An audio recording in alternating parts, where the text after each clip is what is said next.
Ladies and gentlemen, welcome back to another episode. We are back with the AG Tactical Squad. I hope everybody's doing great. I hope everybody's doing well. It is rainy over here where I'm at, so, trying to stay dry. I found a parking spot, so I shouldn't have to go outside for the rest of today. But anyways, people, we're moving on with the Treehouse case. Now, if you guys remember from the last episode, Franklin Tucker is out here as a pro se defendant. Yes, ma'am, and yes, sir, pro se. We just went through all of that with the Darrell Brooks case. We understand what pro se is. That's when you represent yourself. You don't have a attorney present, right? Anyways, he's calling for a mistrial. We're kind of jumping around to the most interesting areas, and I'm telling you right now, I mean, you see it coming. You could see it coming from a mile away that a mistrial is everything anybody who represents themselves wants to do. They want to push for a mistrial because of the process was wrong. They want to call for mistrial because the police may have collected evidence incorrectly somehow. And it never really works. So let's go ahead and check this out. Let's see what happens.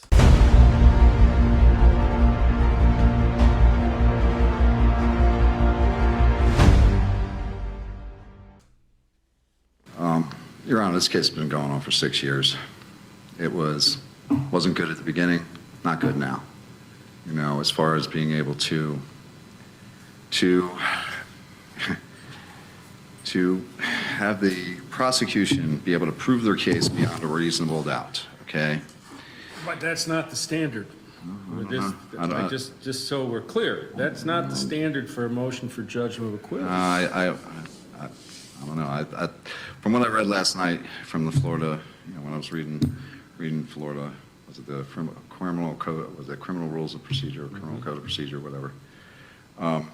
Literally, it was okay if you don't think there is enough evidence for the state's case to sustain a conviction of reasonable doubt. No, that's not it. Well, then go ahead and explain. I would appreciate it. Might be a little high standard after the close of all the evidence, but basically, has the state put on a prima facie case as to each element of the charges that have been brought? That's the standard, looking at the evidence in the light most favorable to the state. Right. And looking at You can tell he's getting a little frustrated, a little flustered out here, kind of halfway over talking to the judge, kind of just the frustration is coming out. Evidence most favorable to the state, it hasn't gotten any better over the years. And I'm looking at it now because I've been looking at it for 6 years, and it's always been the same. Now, the thing is all the evidence the state presented, the only thing they had was Travis Johnson. That's it. We knew that was going to be the case. And even then, even at his best, his credibility is doubtful, right? So, that's their case. But even then, if you actually compare it to the other witnesses they put on and the other evidence in the case, they still haven't even come up with a concrete narrative. They put on Roger Ruggett, who says he was attacked by 2 men, skull masks, both carrying knives. State then puts Travis Johnson on, who says knife, pipe, skull mask, and a Jägermeister neck gaiter. Those 2 aren't consistent. They can't even get a consistent story here. So to think that the jury is going to be able to ever come anywhere close to a verdict of beyond reasonable doubt, I don't see it. And I mean, again, I can go through the rest. It's not the issue, Mr. Tucker. Okay. I'd hate to keep beating on the same drum, but your argument is I won't argue that anymore. On point with the law. Your Honor, there's been a lot of things in this case that haven't been on the point with the law. Well, I disagree, seeing that I've been the presiding judge and feel that the rulings I've made have been consistent with the law. You're certainly entitled to disagree with that, but right now we're focusing on a very narrow question. All this other stuff is not the point. It's, have they presented a prima facie case? That's the question. Okay, Your Honor. And again, I'm trying to be as respectful as possible. And the judge is over here trying to work with him, trying to let him understand this, but he's over here getting irritated. I want to see if he's going to blow up or something. Now, remember when we first started the trial, he was smooth talking, eloquent, relaxed, right? You could feel the frustration seeping through his veins right now. I understand that, and I'm not construing it as disrespect. I'm trying to direct the argument to the issue. Okay. Well, the issue has been there for a long time, Your Honor. I don't understand that to be point quite at frank, all. This is the first time we've been in trial, so... No, but this case should have been dismissed due to the misconduct on it a long time ago. That's completely a long time irrelevant. It has nothing to do with what we're doing right now. Your Honor. Yes, sir. My due process rights have been violated the entire time. The entire time. Okay, sir. You want to I'm telling you sort of inflammatory rhetoric? If that's how you want to spend your 15 minutes, go ahead. Your Honor, okay. Again, how about setting me up with Naeem Jackson? The 3 officers admitted to doing it, and you're saying it didn't happen? That violated 4 of my constitutional rights. A motion for judgment of acquittal? Absolutely nothing. No, it meant that you should have... Mr. Jackson... You should have dismissed the case. You should have dismissed the case according to the Constitution of the state of Florida, which says, if my due process rights have been violated, that you are bound to dismiss the case. And that violated 4 of my constitutional rights right there, and that was only 1 incident. 1. And we have proof of many. And yet you haven't investigated it. You've just denied it. Sir, I'm not an investigative body, so, again, you want to... I shouldn't be in this courtroom, sir. Well, that's very subjective perspective. Look, if you're not going to make a relevant argument, I will make a very relevant argument. Down. I will make a very relevant argument, okay, sir. Well, I haven't heard. And I think I've made one so far. I haven't heard it yet. Well, I'm sure, because you also, again, denied the misconduct that was committed. And we know it did. We know it happened. It wasn't a question. We know it happened. But the state, they deny it, you deny it, and it doesn't exist. We know it happened. It's not a matter of if. Again, we had so much evidence, it wasn't even funny. How much evidence do you have to have? But yet, here I am. And to be respectful, Your Honor, you chastised me for being late yesterday, right? And wasting everybody's time. And the day before. Okay, well, and here's the thing, is when we filed that motion to dismiss, you had your option not to be here at all and not waste anybody's time. Judge, I want to object. Yeah, I'm going to sustain it. That's irrelevant. So anyway. Again, we made the case for many acts of misconduct, Your Honor. Objection. Sustain. I didn't know they got a say in this. I Sure wasn't they do. When somebody's standing up here making irrelevant, inflammatory, specious arguments, they have a right to object. Well, again, I thought you were making a motion for judgment. Well, the motion for... I didn't know that they had any say in this. Shut up. I'm talking to the judge, okay? Not to you. Nah, see, like, he's... I think he's in over his head. That eloquent beginning, that smooth start, I knew it was going to start falling apart because bullshit can only go so far. And we all know he's bullshitting his way through this, for the lack of a better word, because he's not a lawyer. So, quite obviously, it's just BS all the way through and through. And he's trying, man. He's trying to stay eloquent and calm and collected, but you could tell he's like, I think I'm losing the footing here. And I don't like it. I'm getting a little in over my head right now. Look, the motion for judgment, we both know you're going to deny anyway, right? I knew that before I even came up here. Just like I knew how this was going to go. Everybody wants to know why I went pro se. Objection, irrelevant argument. Yeah. But I guess Mr. Tucker just wants to let off some steam. Let him go ahead. No, it's not. It's not a matter of letting off steam, Your Honor. It's a matter of telling the truth and trying to get the truth out. This isn't the soapbox on a street corner. This is a court of law where we make arguments relevant to the issues. But as I said, if you want to, play up to the cameras or... Well, no, you're trying to say that you're doing this with... steam, go ahead. Your Honor, you're trying to say you're doing this within the law and within the rules. The rules said my case should have been dismissed. That's what it says. That's what you think, sir. No, that's what I have evidence to prove. I'm not surprised that from your subjective perspective, you think you shouldn't be it. That's 99% of the defendants feel that way. Okay, well, I'm sure they do. Unusual, so in any event... I'm sure they do, but how many of them have evidence that they were set up in jail with a CI? to try and I give didn't an- hear that evidence in court. I haven't We heard tried to bring that, it. Mr. Jackson's We brought it in testimony. many times. How many times did we bring up Mr. Sir, Jackson? this is the trial. This isn't some pretrial motion. We haven't heard anything from Mr. Jackson or statements from you at all. Your Honor, look, I've studied this case for 6 years. I've studied the law a little bit. I'm not as good as anybody in here, I guarantee you that. But one thing I've learned a few things. One, the state attorney's office has a bound duty according to the bar, to investigate any acts of misconduct that are not considered frivolous. And I don't think 3 officers who admitted to doing it is frivolous. But did they investigate? No. They decided to take me to trial. Right? Is that how justice goes? That's how the law works? I don't understand. Again, I'm playing by the rules, right? I'm playing by the rules. Trying to anyway. I didn't do anything to ask for this. I didn't want this. We tried to file a motion to dismiss. And the fact that you rob somebody and have a meetup spot or somewhere that you live about 500 yards away, you deserve to go to jail, because that's the stupidest plan I've ever heard in my life. Like, I hope that wasn't real. But apparently, like, that's what all the articles say. That's what the prosecution says. I don't even understand why. You're going to have a meetup spot 500 yards, not even a mile, 500 yards away from the people you go and rob.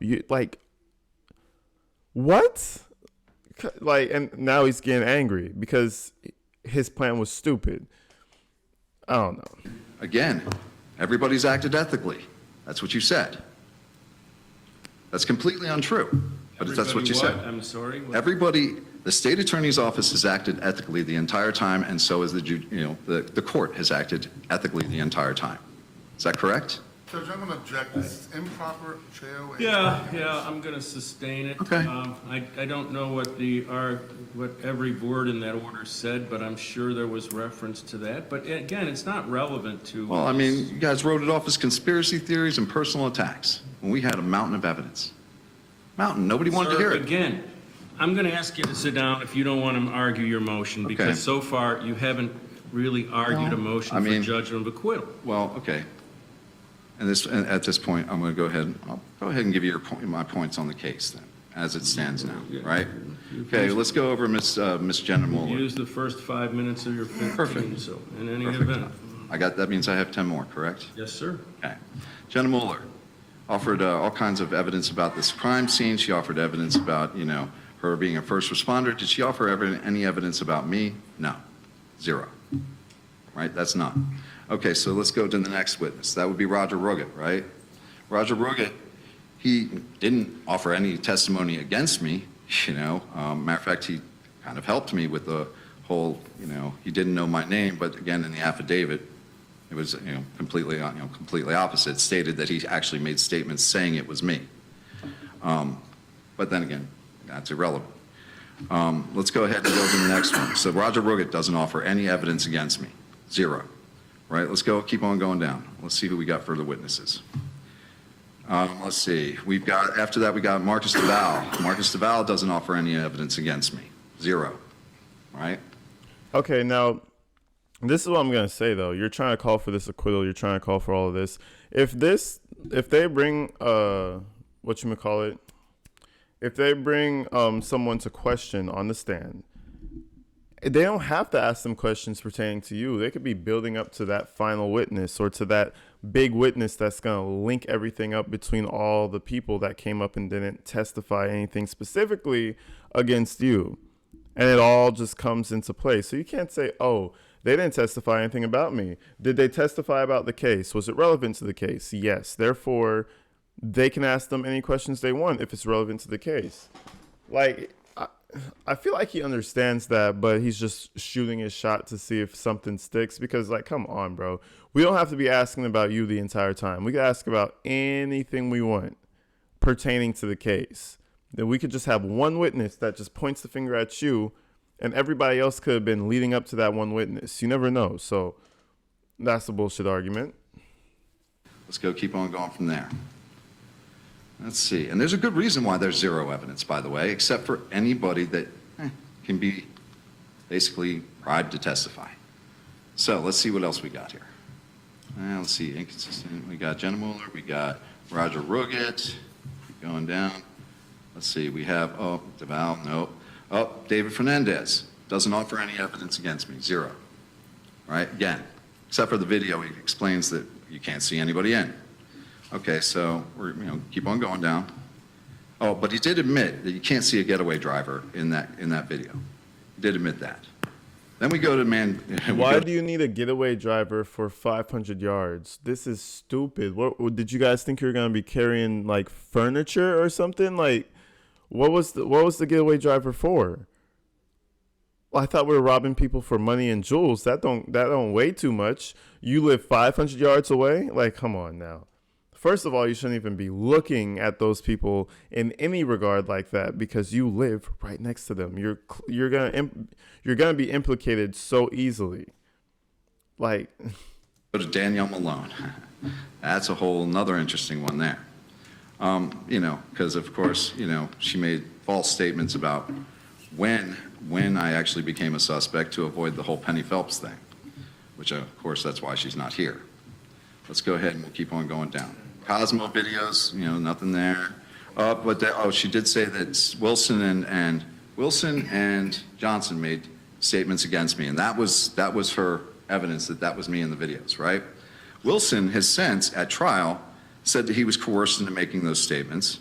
Johnson also said he was coerced into making those statements when he filed his motion to suppress. So both of those people said their statements about me were untrue at different points.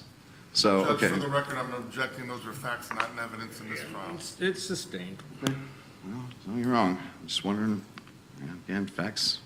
It's funny. Not in evidence. Well, let's see. Keep on going. And then, the whole thing with Miss Paula Belmont. Miss Paula Belmont's been saying it wasn't me since the beginning. Since the beginning. Now, and the thing is while you can hammer me all you want, again, she's the victim here. Her, Matt, Roger Ruggett, the people who were actually victimized that day. That's what we're supposed to be here for, right? That's what this is all about. No, it's about the trial in the case of State versus Tucker. I understand that, but why am I on trial? I'm on trial because those You're victims accused of 4 crimes at this point. Right, and those victims, and again, I'm accused of 4 crimes. That's true. I've been accused of more, apparently, when we started this. Let's see. And I can tell you when I actually was named a suspect, because that's been, again, that one was actually put on the stand too. Let's see. So, okay, nothing really, man, from Danielle Malone, except for that she says that, was it Travis Johnson's statements or, something that should be believed, I guess. Same thing with, again, she brought out Rory Wilson, who's not even going to testify, so, it's hearsay, it doesn't matter. Let's see, let's keep going down. And the state, we go to, okay, now we go to Travis Johnson, who the state says is consistent. Again, he's wavered on this story plenty of times. While I did poke quite a few holes in his story there, the bigger one is the inconsistencies with the rest of the witnesses and evidence. He keeps trying to put the knife in my hand. There is no evidence that the knife was ever in my hand other than what he says. The DNA evidence, again, says otherwise. Not only that, the state now is trying to use that same weapon, and put it in two different people's hands. They literally convicted Rory Wilson with that knife. And now all of a sudden it's my knife? Okay. Let's keep on going here. This is a felony. It's a felony murder charge. I understand what a felony murder charge is. I understand that, Your Honor. Well, what you just said. But I mean, okay, why would the state keep trying to put the knife in my hand and say that that's consistent with the evidence? It's not. It's not. It's not a consistent statement. It doesn't match the DNA. It doesn't. I feel like he's arguing like the wrong points. Like, these aren't, like the judge said, these aren't like calls for acquittal. These are maybe mistakes and untruths, things that aren't true. But, there's human error. You can't call for an acquittal because they made a mistake and they're like, oh, it was in his hands. Oh, no, it was actually in his hands. It's actually a murder trial. So it could be that both of you guys used it. You know what I'm saying? Multiple people could have used the same weapon. So I feel like he's out here trying to get a mistrial off the wrong thing. You need to just argue that in court. You know what I mean? He's trying to get a whole mistrial off of something that you can just argue against to show that your side is the right side. You know what I'm saying? But anyway. I don't expect you to give me a judgment of acquittal. I didn't think you would, and I don't think.